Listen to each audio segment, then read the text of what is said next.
ఒకవైపు పోరు హోరు, మరోవైపు ప్రణాళికల జోరు. ఎన్నికల వేడి అలా చల్లబడిందో లేదో రైతు సమస్యల కేంద్రంగా రాజకీయ రచ్చ రాజుకుంది. ధాన్యం కొనుగోలులో కాంగ్రెస్ సర్కార్ నిర్లక్ష్యం వహిస్తోందని బీఆర్ఎస్ ఆందోళనలను ఉధృతం చేసింది. మరోవైపు రైతుల సమస్యల పరిష్కారం సహా 2 లక్షల రుణమాఫీ అమలు దిశగా ప్రణాళికలు సిద్ధం చేస్తున్నామంటోంది కాంగ్రెస్.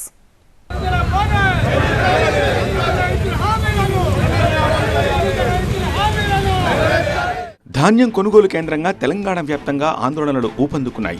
ఐకేపీ కేంద్రాల దగ్గర కొనుగోళ్లు సక్రమంగా జరగట్లేదని, తేమ శాతంతో సంబంధం లేకుండా కొనుగోళ్లు చేయాలని డిమాండ్ చేస్తూ బీఆర్ఎస్ ఆందోళనలను ఉధృతం చేసింది.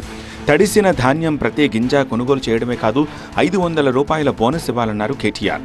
రైతులకు న్యాయం జరిగే వరకు అన్నదాతల పక్షాన ప్రభుత్వంపై పోరాటం చేస్తామన్నారు. రాజకీయాలు పక్కన పెట్టి మరి వెంటనే రంగంలోకి దిగి ప్రభుత్వం తాను చేయాల్సిన పని ఫుడ్ కార్పొరేషన్ ఆఫ్ ఇండియా ద్వారా కొనుగోలు చేసి వెంటనే తడిసిన ధాన్యాన్ని కొనుగోలు చేయాలి, తరుగు లేకుండా కొనుగోలు చేయాలి, వెంటనే కొనుగోలు ప్రక్రియను వేగవంతం చేయాలని చెప్పి కూడా మా పార్టీ తరఫున డిమాండ్ చేస్తూ ఉన్నాం. ఒకవేళ ప్రభుత్వం స్పందించకపోతే తప్పకుండా రైతాంగం తరఫున ప్రశ్నించడమే కాదు, అవసరమైతే రోడ్డు ఎక్కుతాం. పల్లె నుంచి పట్టణం దాకా రైతులకు మద్దతుగా బీఆర్ఎస్ ఆధ్వర్యంలో ఆందోళనలు నిర్వహించారు. మాజీ మంత్రి మల్లారెడ్డి ఆధ్వర్యంలో షామీర్పేటలో ధర్నా చేపట్టారు.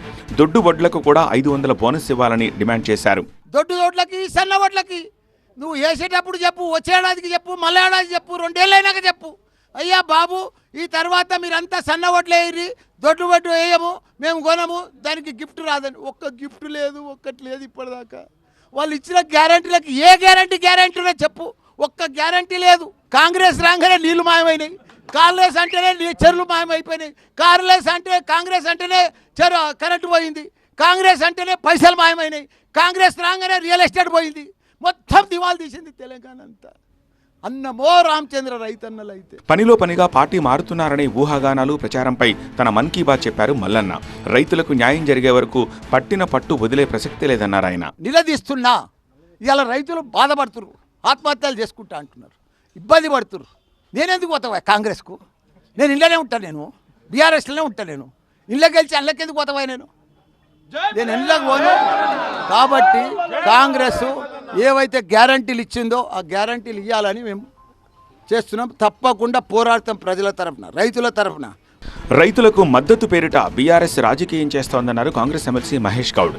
చివరి గింజ వరకు వరి కొనుగోలు చేసే బాధ్యతను కాంగ్రెస్ ప్రభుత్వం తీసుకుంటుందన్నారు. తెలంగాణ రైతులకు సీఎం రేవంత్ రెడ్డి త్వరలో తీపి కబురు చెప్తారన్నారు మహేష్ గౌడ్. పార్లమెంట్ ఎన్నికల్లో తుడుచుకు పెట్టిపోతున్నారు కాబట్టి ఆ ఉనికిని కాపాడుకునే ప్రయత్నంలో ఇలా ధర్నాల పేరిట రైతుల్ని మరొకసారి మోసం చేసే ప్రక్రియ కేసీఆర్ చేపడతా ఉన్నారు. రైతుల పాడి ప్రొక్యూర్మెంట్ విషయంలో ఆఖరి గింజ వరకు కొనే బాధ్యత కాంగ్రెస్ పార్టీది, రాష్ట్ర ముఖ్యమంత్రి రేవంత్ రెడ్డి గారు. దీంట్లో ఏం సంశయం అవసరం లేదు రైతులారా. కేసీఆర్ జిమ్ముక్కులు, అబద్ధపు మాటలు. రేవంత్ రెడ్డి గారు రైతుల సంక్షేమం కోసమే ఆలోచన చేస్తూ ఉన్నారు. అతి త్వరలో రైతులకి వారు తీపి కబురిస్తారు, దీంట్లో ఏం సంశయం లేదు. మరోవైపు 2 లక్షల రుణమాఫీ కేంద్రంగా తెలంగాణలో రాజకీయం రగులుతోంది.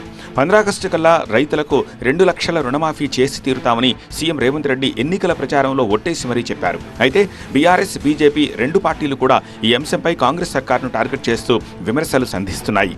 సీఎం రేవంత్ రెడ్డి దేవుళ్ల మీద ఒట్టేశాడే కానీ 2 లక్షల రుణమాఫీ ఎలా చేస్తారో స్పష్టత ఇవ్వలేదన్నారు బీజేపీ నేత ఎన్వీఎస్ఎస్ ప్రభాకర్.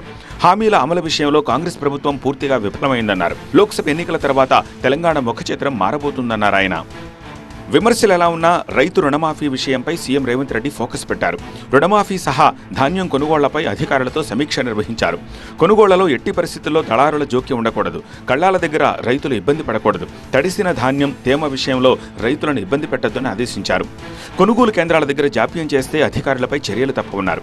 అక్రమాలకు పాల్పడే రైస్ మిల్లర్లపై ఉక్కుపాదం మోపుతామన్నారు. ధాన్యాన్ని తీసుకోవడంలో మిల్లర్లు జాప్యం చేస్తే చర్యలుంటాయంటూ హెచ్చరికలు జారీ చేశారు సీఎం. ఆగస్టు 15లోగా 2 లక్షల రైతు రుణమాఫీ అమలు చేసేలా అవసరమైన ఏర్పాట్లు చేయాలని ఆదేశాలు జారీ చేశారు సీఎం రేవంత్ రెడ్డి. రుణమాఫీ కోసం బ్యాంకర్లతో సంప్రదింపులు జరపడం సహా విధి విధానాలతో త్వరలోనే ప్రణాళికలు సిద్ధం చేయాలన్నారు. రాష్ట్ర ఆర్థిక పరిస్థితి, ఆదాయ వ్యయాలపై ఆరా తీశారు. నిధుల సర్దుబాటు కోసం అవసరమైతే ప్రత్యేక కార్పొరేషన్ ఏర్పాటు చేయాలన్నారు. నిర్ణీత గడువులోగా నిధుల సమీకరణకు ఆదేశాలిచ్చారు సీఎం రేవంత్ రెడ్డి. ఈ నెల 18న తెలంగాణ కేబినెట్ సమావేశం జరగనుంది. ఈ భేటీలో ధాన్యం కొనుగోళ్లు, రైతుల రుణమాఫీపై చర్చించే అవకాశం ఉంది.